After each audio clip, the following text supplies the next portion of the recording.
사람에게 미래를 내다보거나 예측할 수 있는 능력이 있다면 그런 삶은 어떻게 될까? 공상 과학 영화에서처럼 과거나 미래를 자유롭게 오갈 수 있는 능력이 있다면 그런 세상에서는 어떻게 살아갈 수 있을까? 시공간을 초월할 수 있는 능력이 사람에게 있다면 지금과는 분명 다른 세상을 살게 될 겁니다. 내가 건강했던 모습으로 다시 돌아가거나 내가 행복했던 그 순간으로 다시 돌아가거나 아니면 지금이 불행하다고 생각하니 다시 먼 미래로 가버리거나 자기 마음대로 시간 조절할 수 있는 능력이 있다면 참 세상이 어떻게 될까? 얼마나 다행인지 모릅니다. 하나님은 우리에게 그럴 만한 능력을 주시지 않았어요. 만일 사람이 시간을 지배할 수 있는 능력이 있다면 불멸의 존재가 될 것입니다. 하지만 이것이 우리에게는 이런 능력이 없다는 것이 우리에게는 행복한 것입니다. 불멸할 수 있는 능력이 없다는 게 행복한 거예요. 내가 내 마음대로 할 수 없다는 게 그게 행복한 거예요. 왜냐하면 우리의 아버지, 우리의 영적인 하나님이 우리의 유일한 희망이라는 것을 깨닫게 되기 때문에 그렇습니다. 우리가 이런 세상에서 백날 천날 아니 수십억 년 수억 년 영원히 산다 하십시다. 얼마나 많은 고달픔을 경험하고 괴로움을 경험하고 상처와 아픔을 경험하고 죽음의 두려움 속에 살아가야 하겠습니까? 가난과 슬픔과 고통 속에서 천년만년 산다 한들 그게 행복하겠냐는 거예요. 수많은 인간의 한계 속에 부딪힐 때마다 그게 행복하겠냐고요. 그러니 어쩌면 우리에게 유한한 존재라고 하는 게 오히려 더 행복한 것입니다.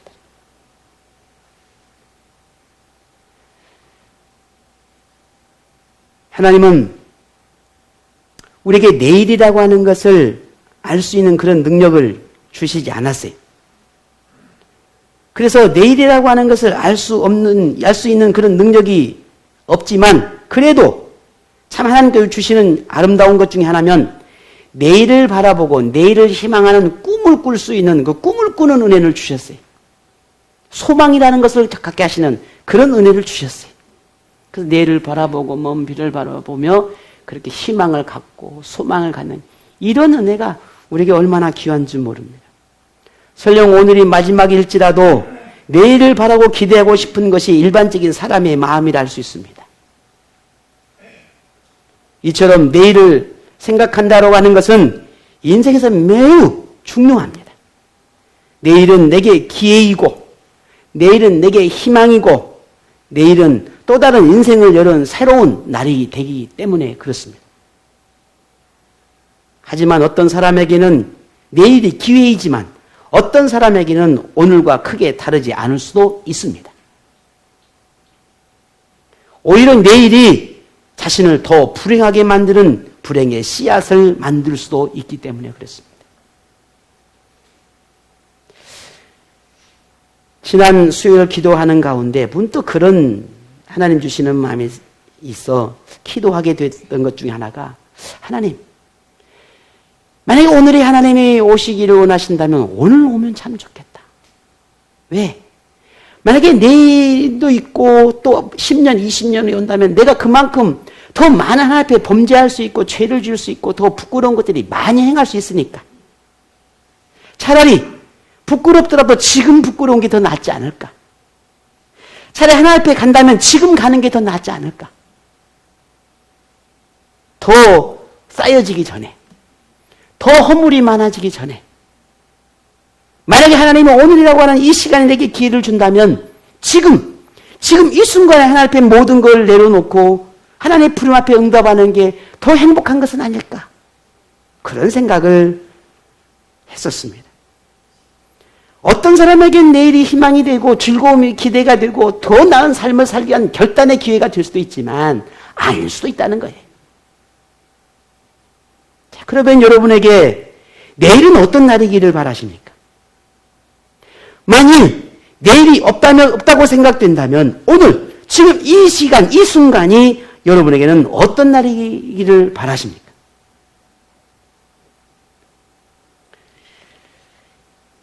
생명의 문턱, 자신의 생명이 죽음의 문턱에 갔던 경험을 했던 사람도 그 이후의 삶이 정말 흔히 말하는 개과천선 같은 그런 삶을 살 것 같아도 우리 인간이라고 하는 그 본연의 이 습성을 참 버리기가 힘들어요.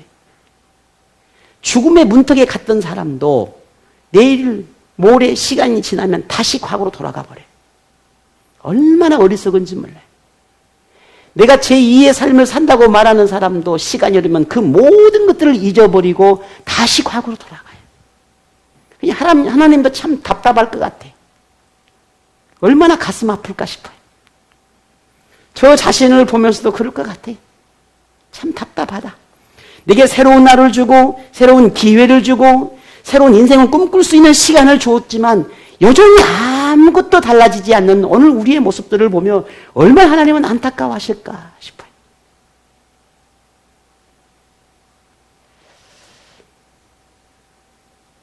인생의 날수가 어떠하든 그 모든 날에 절대로 잊지 않아야 할 것은 반드시 마지막이 있다는 겁니다. 내 인생의 마지막. 물론 이것을 인정하지 않는 사람은 없습니다. 그런데 늙고 쇠약해질 때 편안한 생활을 위해 준비하고자 하면서 정작 인생의 마지막 때를 위해 준비하는 사람은 흔치 않습니다. 죽음 이후에 영원한 삶이 있다는 것을 믿지 않는 세상 사람들이라면 그럴 수 있을 것입니다. 그런데 우리 그리스도인마저도 크게 다르지 않는 경우가 있다는 겁니다. 예수님은 예나 지금이나 여전히 마지막 때를 이야기하며 그 때를 준비하라고 하는 그 경고의 말씀들을 하십니다. 우리는 예수님의 경고를 1년 전에도 들었고 10년 전에도 들었고 또 얼마 전에도 들었습니다. 자, 그렇다면 그 이후에 우리의 생활은 어떠합니까? 생활의 변화를 거듭해가는 사람도 있겠지만 어쩌면 크게 달라지지 않는 것이 여전히 똑같은 삶을 살아가고 있는 우리의 모습일는지도 모릅니다. 그저 이 땅에서의 행복을 꿈꾸며 그저 염려하고 근심하며 그 무거운 짐들을 다 맨 채 살아가고 있는 오늘 우리의 모습일는지도 모릅니다. 20년, 30년 후의 인생에 대해서는 걱정하면서 이 땅의 모든 날을 마친 마지막 이후의 삶에 대해서는 그 이후에 대해서는 잊고 살아가는 것이 오늘 우리의 모습은 아닐까 싶습니다. 오늘 우리는 인생의 마지막 순간에 대한 예수님의 경고를 다시 듣고자 합니다. 성경에서 말하는 이 마지막 때란 대부분 예수님이 이 땅에 다시 오시는 날, 사람이 하나님의 심판대 앞에 서는 날, 천국과 지옥을 갈려지는 그런 날에 의미합니다. 그런데 우리 생전에 그런 날을 맞이할 수도 있겠지만 그러지 못한다면은 이 땅에서의 모든 삶을 마치는 그날이 우리는 인생의 마지막 날, 예수님을 만나는 날이 될 것입니다. 그래서 마지막 때를 맞으면 그때는 돌이킬 수 없으니 반드시 그날을 준비해야 한다라고 하는 것이 오늘 본문의 예수님의 강력한 경고입니다. 예수님은 그때를 준비한 사람만이 그날을 맞이하게 될 것이라 하시며 그런 사람을 오늘 본문의 주인을 기다리는 종에 비유하시며 말씀을 하고 계십니다. 오늘 36절 볼까요? 너희는 마치 그 주인이 혼인집에서 돌아와 문을 두드리면 곧 열어주려고 기다리는 사람과 같이 되라 하셨습니다. 자, 이 비유에서 주인은 누구를 상징하겠습니까? 예수님을 상징합니다. 그러면 종은 누구를 상징하겠습니까? 오늘 이 본문 당시에는 제자들이나 혹은 말씀을 따르는 무리들을 말할 겁니다. 그렇다면 지금 오늘 우리에게는 그리스도인들을 상징할 것이죠. 주인이 집으로 돌아온다라고 하는 것은 재림을 말하는 것입니다. 그 주인이 집을 찾아와 문을 두드리며 문을 열어주어야 한다고 하는 그 종의 태도는 오늘날 그리스도인의 신앙의 모습이 어떠해야 하는지를 상징적으로 말하고 있다고 할 수 있습니다. 자, 본문에서 우리가 좀 더 주목해야 할 부분은 주인이 집에 도착했을 때 종이 어떻게 반응해야 하는지에 대한 내용입니다. 종은 주인이 돌아올 때를 기다려야 한다는 것이고, 주인이 문을 두드리면 머뭇거림 없이 즉시 문을 열어주어야 한다는 것이 오늘 본문의 핵심이겠지요. 종이 이렇게 행동하기 위해서는 주인이 어느 때 오든 준비되어 있어야 한다는 겁니다. 준비하고 있어야 한다는 거예요. 분명히 오늘 본문에는 기록되어 있지 않았지만 주인이 그 집을 떠나기 전에 그 종에게 이렇게 일르지 않았을까 싶어요. 야, 내가 결혼식장을 좀 가야 되겠으니까 내가 좀 잠깐 갔다 오마. 근데 너는 절대 집을 비우면 안 된다. 집에 가만히 있어. 집을 비우면 안 돼.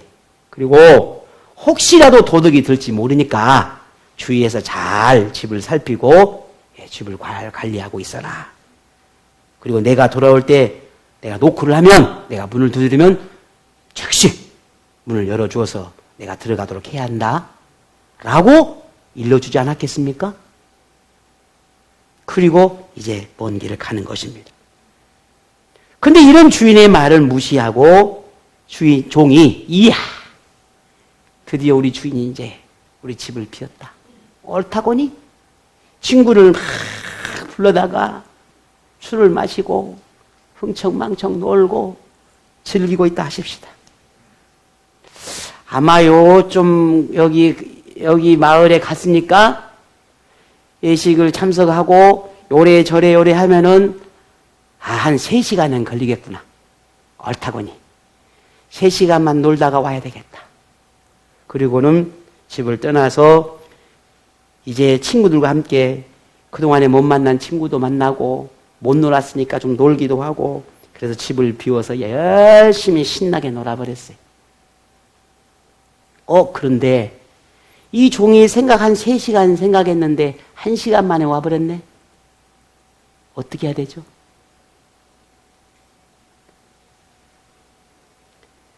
그럼 어떻게 되겠냐는 거예요. 이 종은 주인이 오는 것도 모를 것이고 주인의 말을 무시한 것이니 이 종은 용서받을 수 없을 것입니다. 자, 이 비유가 지금 우리를 향한 말씀이라고 하는 점을 생각해 본다면, 예수님은 우리에게 다시 오실 예수님을 기다리는 그리스도인, 예수님이 오셨을 때 영접할 수 있는 그리스도인이 되어야 한다라고 하는 말씀이 될 것입니다. 그러면 지금 우리는 어떻습니까? 예수님의 집에서 예수님이 오실 날을 기다리고 있는 사람인지, 오늘 우리는 그날을 어떻게 바라보고 있는지, 준비하고 있는지 우리 자신을 한번 생각해 보아야겠지. 지혜로운 그리스도인, 성실한 그리스도인, 충직한 그리스도인은 예수님이 오실 날을 위해 준비하고 집을 떠나지 않을 것입니다. 뿐만 아니라 자신에게 주어진 것들을 행하며 예수님이 오실 날을 기다릴 것입니다. 그리고 예수님이 돌아왔을 때 즉시 그 예수님을 영접해 드릴 것입니다. 그래서 오늘 본문에 예수님이 이렇게 말씀하는 겁니다. 우리 37절 같이 볼까요? 주인이 와서 깨어있는 것을 보면 그 종들은 복이 있으리로다. 아멘. 복이 있으리로다. 누가? 깨어있는 사람. 종이 주인을 맞이하기 위해서 깨어있는 사람은 복이 있다. 깨어있는 종, 언제든지 어느 때든지 주인이 올지라도 그 주인을 맞이할 준비가 된 종은 반드시 복을 받게 되는 것처럼 우리 그리스도인도 주님을 영접을 할 수 있는 준비된 사람이라면 반드시 복을 받게 될 거라는 겁니다. 자, 그러면 그 복이 뭘까요? 복을 받는다는데 그 복이 무슨 복이냐는 거예요. 종이 누리는 복, 오늘 우리 그리스도인이 받을 복이 무엇이겠습니까? 주인을 기다리며 깨어 있었다면 그 종은 칭찬을 받게 될 것입니다. 그리고 인정받는 종이 될 것이니 그 주인은 평생 그 종을 버리지 않고 함께 할 것입니다. 이처럼 우리가 예수님을 기다리는 지혜로운 종이라면 예수님과 더불어 영원히 살게 될 것이란 말입니다. 다시 말해서 우리가 받게 될 복은 하나님의 나라, 천국이 될 거라는 말입니다. 반대로 주인이 없는 틈을 타서 아주 잠깐, 정말 잠깐 자유를 누리고 싶어서 그 자유를 누렸다가 그저 주인이 없으니 자신이 주인인 양 주인인 행세를 하며 즐기고 누리다가 잠시 피곤하니까 잠이라도 좀 자야 되겠다. 실컷 자야지. 잠을 자다가 그러는 사이에 주인을 맞이하지 못했다면 종은 어떻게 되겠습니까? 정죄를 부리며 자기 생각대로 행동하다 주인을 맞이하지 못했으니 그 종은 주인에게 꾸중을 듣는 것은 자명한 사실이고 어쩌면 쫓겨날는지도 모릅니다. 잠깐의 방종이 영원한 고통의 심판을 받게 되는 불행의 사람이 될 수밖에 없습니다. 어쩌면 지금 저에게도 오늘 여러분에게도 예수님이 이 땅에 다시 오신다라고 하는 이 약속의 말씀이 어떻게 들려주고 있는지 한번 정말 고민해 봐야 합니다. 막연한 생각, 아니면 먼 미래의 이야기, 아니면 내 때가 아니라 수백 년 후에, 수천 년 후에, 수만 년 후의 이야기, 그때나 이루어질 법한 그런 이야기로 여러분 들려주십니까?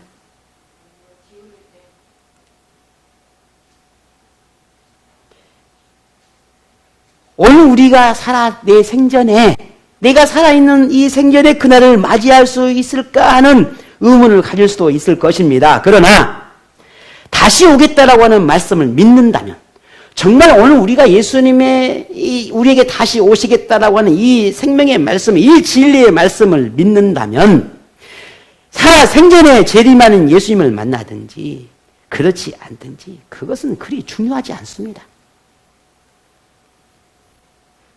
우리에게 중요한 것은 생전이든 죽음 이후에든 예수님을 만날 수 있느냐 없느냐예요.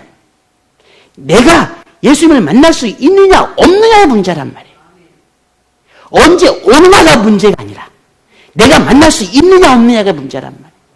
그 때가 중요한 게 아니라 내가 예수님 안에 있느냐 없느냐, 예수님 안에 함께 할 수 있느냐 없느냐가 더 중요하다는 말입니다. 근데 우리는 자꾸만 때만 생각하지 내가 예수님을 만날 수 있는지 없는지를 고민은 참 부족해.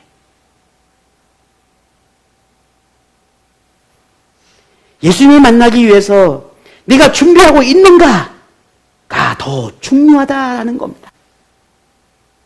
왜냐하면 예수님의 재림도 이 땅에서의 우리 인간의 인생의 마지막 순간도 어느 날 갑자기 우리에게 찾아오기 때문에 그렇습니다. 그래서 예수님께서 본문을 통해 우리에게 강력하고 말씀하고 싶어 하는 것이 예수님을 맞을 준비, 죽음을 맞을 준비하는 신앙이 있느냐라고 말씀하는 겁니다. 제가 지난주에 그랬던가요? 그런 말씀을 여러분이 또 드렸을 겁니다. 또 여러분에게 말씀을 드립니다. 우리는 준비해야 합니다. 어느 날 갑자기 어떻게 하나님의 부름을 받을 줄 몰라요. 우리 어머니의 이름 속에서는 지금도 벌써 수년이 흘렀지만 지금도 그걸 잊지 않고 있습니다. 준비해야 합니다. 어떻게 죽느냐가 아니라 내 죽음 이후에 예수님을 만날 수 있느냐가 더 중요합니다. 저는 오늘 이 본문의 말씀이 제 개인적인 제 삶에도 제 인생에도 너무 중요하지만 나는 오늘 여러분이 인생 속에서도 이 말씀을 잊지 않았으면 좋겠습니다. 언제 어느 때 어떻게 하나님이 우리를 부를 줄 모릅니다. 그래서 오늘 본문 40절에 이렇게 말씀합니다. 우리 같이 볼까요? 그러므로 너희도 준비하고 있으라. 생각하지 않은 때에 인자가 오리라 하시니라. 아멘. 생각하지 않는 때에, 내가 계획하지 않은 그때에, 내가 미처 준비하지 않는 그때에 이쯤 오시겠지 라고 하는 그 생각이 더 이르기 전에 주님이 오신다는 겁니다. 내 인생의 마지막 종착점이 그렇게 만들어줄 수도 있다는 겁니다. 자, 그렇다면 이제는 우리가 그날을 어떻게 준비해야 할까? 무엇으로 준비해야 할까? 우리는 찾아야 할 겁니다. 얼마나 감사한지 예수님은 또 우리에게 그 답을 가르쳐 주셨어요. 어떻게? 오늘 35절에 같이 봅니다. 이렇게 준비하라 하십니다. 35절에 허리에 띠를 띠고 등불을 켜고 서 있으라. 아멘. 자, 그리스도인이 마지막 때를 준비하는 신앙생활에서 두 가지의 자세가 필요하다는 것을 말씀하고 있는데, 하나는 허리에 띠를 두르라 하는 말씀이었습니다. 종이 허리에 띠를 두른다라고 하는 것은 일을 하거나 혹은 어떤 활동을 하기 위해서 준비한다라고 하는 그런 의미를 말하는 것입니다. 반대로 종이 허리에 두른 띠를 푸는 것은 휴식을 하거나 발음이 휴식을 하거나 쉬는 시간. 우리 작은 딸이 저한테 자꾸 놀리는 것 중에 하나가요. 물티슈거든요. 물티슈인데 제가 자꾸 뭐라고 하냐면 물티시 그래요. 그래. 아니 물티슈 좀 주라. 근데 슈 발음과 시 발음과 비슷하잖아요. 그러니까 그냥 그렇게 알아주면 좋겠네. 아빠 물티시 이렇게. 근데 금방 발음이 조금 이상했어요. 휴식. 쉬는 시간. 아니면 모든 일을 마칠 때, 그리고 잠자리에 들라 할 때, 그때 허리에 띠를 푸는 겁니다. 예수님께서 우리에게 허리띠를 졸라매라, 다시 허리띠를 메고 있으라 라고 하는 말은 곧 깨어 있어야 한다, 할 일이 많다 하는 거죠. 종이 아직 허리띠를 벗지 말아야 하는 것은 주인의 집을 돌봐야 한다는 것이고, 주인이 돌아왔을 때 더럽혀진 집을 보지 않도록 깨끗하게 해야 한다는 의미를 여기에 포함하고 있는 겁니다. 뿐만 아니라 아직 주인이 오지 않았으니 어떻게 하겠습니까? 주인을 맞을 때까지, 주인이 다시 돌아올 때까지 깨어 있어야 한다는 의미가 되는 것입니다.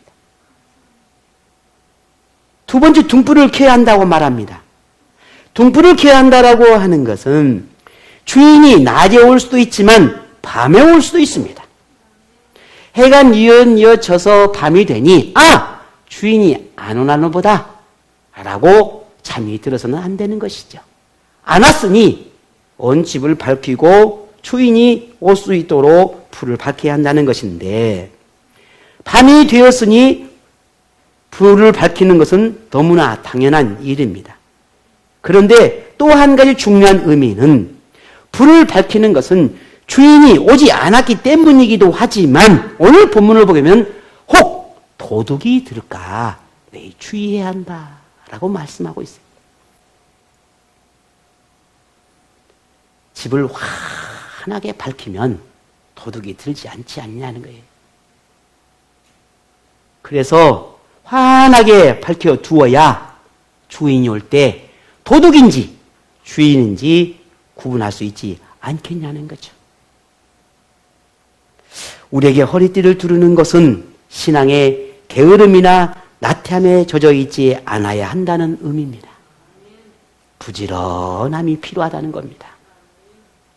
등불을 켜야 한다라고 하는 것은 등불이 불을 밝혀서 환하게 어둠을 몰아내듯이 우리 영혼과 마음이 어두워지지 않도록 항상 환하게 밝혀야 한다는 의미입니다. 세상의 유혹에 흔들리지 않도록 자신을 지켜내야 한다는 의미이기도 합니다. 참된 것과 거짓된 것을 구분해야 한다는 의미이기도 합니다. 지금 다시 신천지가 난리가 나고 있지요.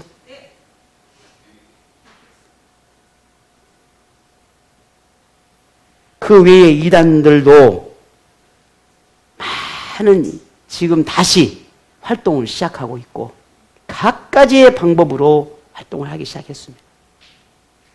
그런데 아직 우리 참 진리를 믿는다고 말하는 우리 그리스도인들은 여전히 쭈그리고 앉아 있어요.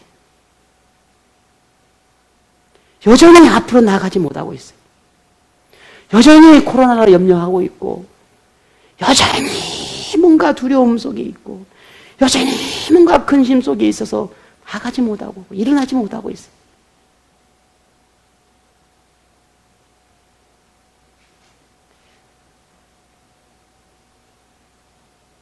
오늘 우리가 이 마지막 때 마지막 주님이 오신 날을 준비하고 내 인생의 마지막을 준비하는 우리의 삶 가운데 나태함과 게으름에 젖어 있다면 절대로 하나님의 나라를 볼 수 없습니다. 내 영혼이 캄캄하고 어두운데 어떻게 하나님을 구분하고 주님 오신 주님을 우리가 영접할 수 있겠습니까? 허리띠를 푸는 때, 등불을 꺼야 할 때는 오늘 우리 자신의 모든 일을 마친 후에나 예수님을 맞이한 후에 행할 일들입니다. 그러므로 이 모든 일을 마치기 전까지는 우리에게 주어진 모든 곳에서 최선을 다해 부지런함으로 신앙의 삶을 살아야 할 것입니다. 예수님을 알아볼 수 있도록 우리 영혼의 등불을 꺼뜨리지 않도록 해야 할 것입니다. 왜냐하면 반드시 예수님을 만날 날이 우리에게 다가오기 때문입니다.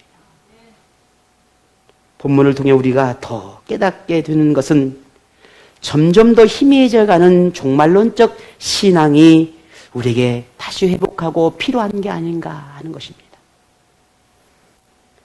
영원하지 않는 것들의 마음을 빼앗기고 영혼까지 팔아버리는 어리석은 생활이 되지 않도록 오늘 우리를 자신을 점검하고 살피는 영적인 노력이 참 그 어느 때보다 절실하지 않나 하는 생각을 해보게 됩니다.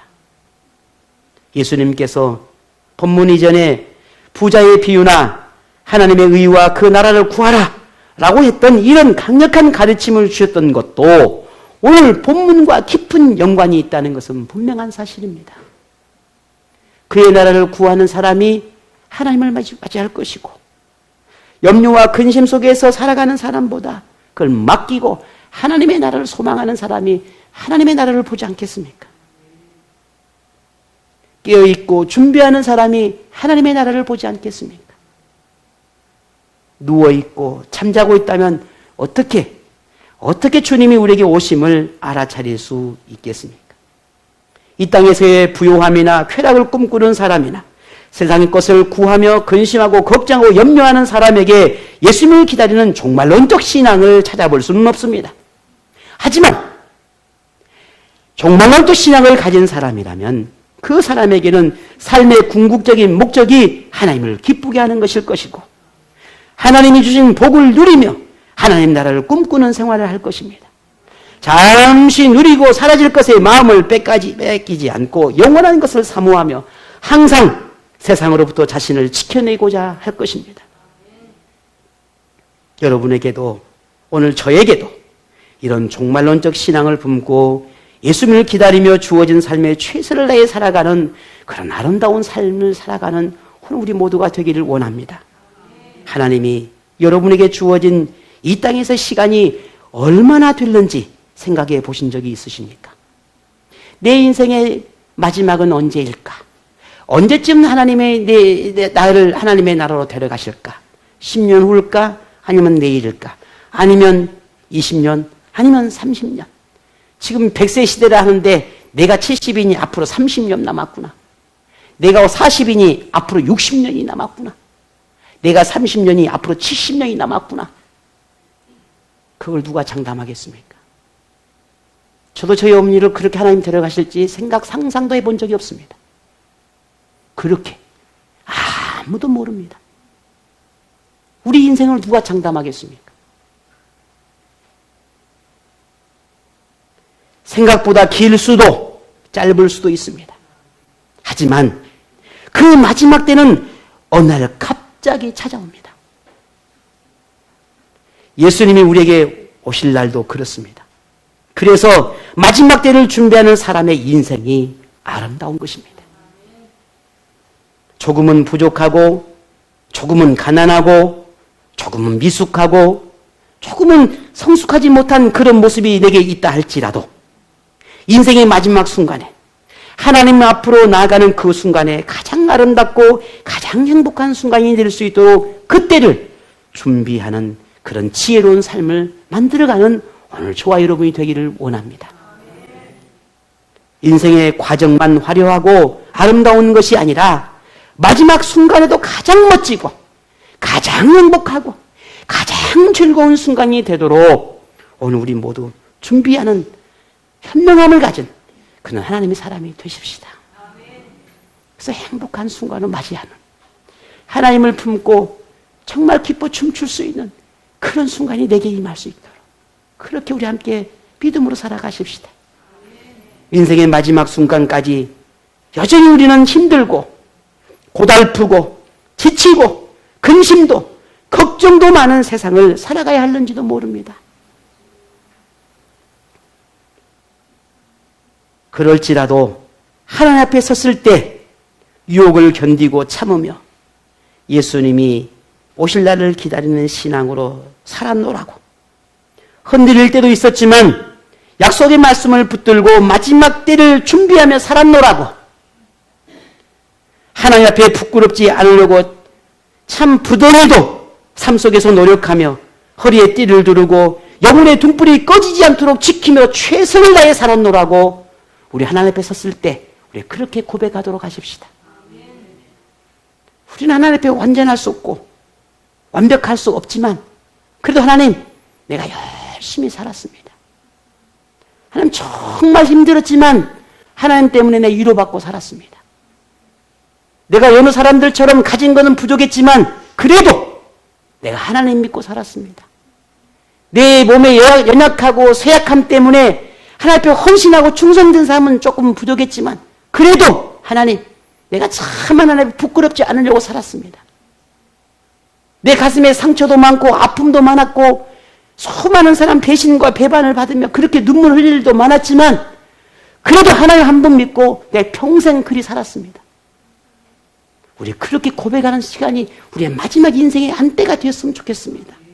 그 마지막 순간 주님 앞에 갔을 때 우리 그렇게 고백하는 우리 인생이 됐으면 좋겠습니다.